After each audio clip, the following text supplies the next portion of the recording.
Мен Шымырбай Құралай, Бауыржан қызы. Жамбыл облысы Жуалы ауданы Қызыларық ауылы номер 17-ші Алтынсарин мектебінің 4-ші сынып оқушысымын. Менің сынып жетекшім Айтбаева Қаракөз. Мен сіздерге Абай атамыздың 175 жылдығына орайына мен жазбаймын өлеңді, ермек үшін өлең оқып беремін. Мен жазбаймын өлеңді ермек үшін, жоқ барды ертегіні термек үшін, көкірегім сезімді тіл орамды, жаздым үлгі жастарға бермек үшін. Бұл сөзді тасыр ұқпас талаптыға, көңіліңнің көзі ашық сергек үшін, түзу кет қисық қыңыр қырын келмей, сыртын танып іс бітпес сырын көрмей. Шу дегенде құлағың тосаңсиды, өскен соң мұндай сөзді бұрын көрмей, таң қаламын алдымға айтқан дұқпай, және айта бер дейді жұртымын бермей.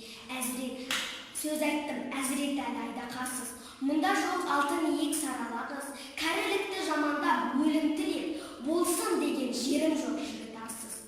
Әсіре қызыл емес деп жиренбеңіз, түбі терең сөз артық бір байқалған ғой.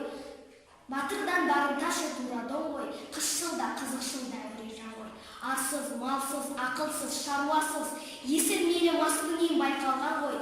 5-6 мисыз күлсе мәз боп, қиналмай қызыл тілді келтірді ғой. Өлені бар, өнерлі інімсізге, жалынамын мұндай сөз айтпа бізге. Өзге түгіл өзіңе пайдасы жоқ, есіл өнер қор болып кетер түзге. Сән қой, дан қой ойнашы керім кербес. Қанша қызық болады өзіңізге.